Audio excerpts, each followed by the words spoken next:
Half of my life I have worked as a seaman and a merchant marine captain on large container ships. It was a shame to see how the Mediterranean Sea became a place where refugees had to fight for their life. I was shocked by the fact that the Italian rescue operation Mare Nostrum, which rescued more than 100,000 people during 1 year, was suddenly stopped end of October 2014. And the fact that the European governments did not will to continue this operation, that was a shock to me.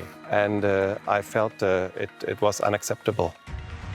Within just 1 week in April 2015, more than 1,000 people drowned in the Mediterranean Sea. If the governments do not want to save people, I will try to do it myself. I focused on looking for partners and for the funds to charter a rescue ship. I contacted friends in Italy and in France, and that's also how I met Sophie. And with her, a real partnership was established, which was also symbolic, since she was from the humanitarian field and I was a seaman. Together, we founded SOS Méditerranée. Kláus found the Aquarius, a large ship able to rescue hundreds of people together. To charter the Aquarius, we needed a huge amount of money, 11,000 euros per day. We launched a big crowdfunding in Europe. There was no reaction from states, but there was a very strong enthusiasm from citizens. And we managed to raise 300,000 euros in a few weeks. That was enough only to start the mission.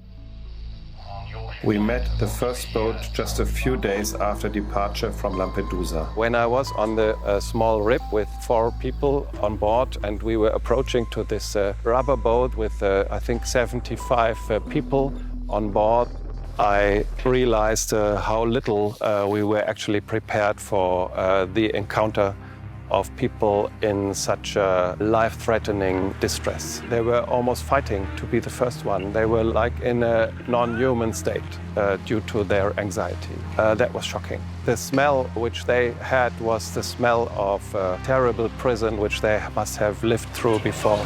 Look at me, okay. Look at me, it's finished, it's over, it's okay. Take it easy. They have all endured what they call the Libyan hell.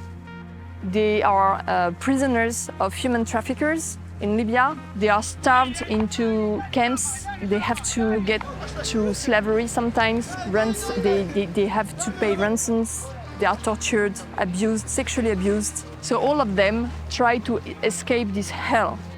During the second rescue, we approached a boat and saw women and children in there. One child was almost a newborn, only a few weeks old. The people on the boat were deeply traumatized. According to maritime law, after you have performed the rescue as a captain, you ask the coastal states to disembark the people in a place of safety. Sometimes we are forced to wait for this permission for very long.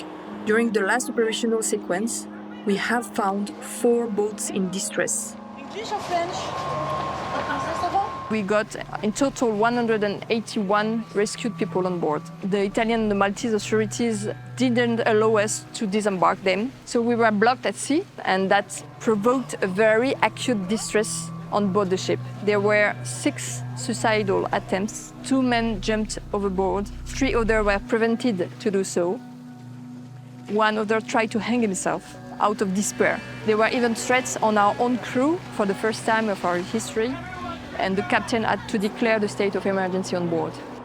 Only after that, we got the permission by the Italian authorities to disembark people.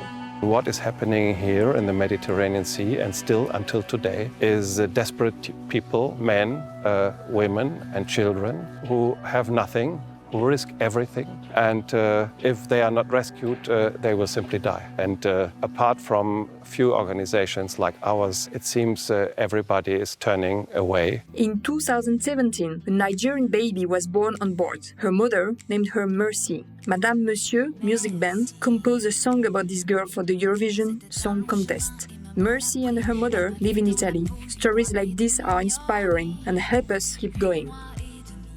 It's very difficult for us to find the funds to continue this costly mission. We sometimes got the answer from the people that it's too costly, and my answer to that is, what is the cost of life?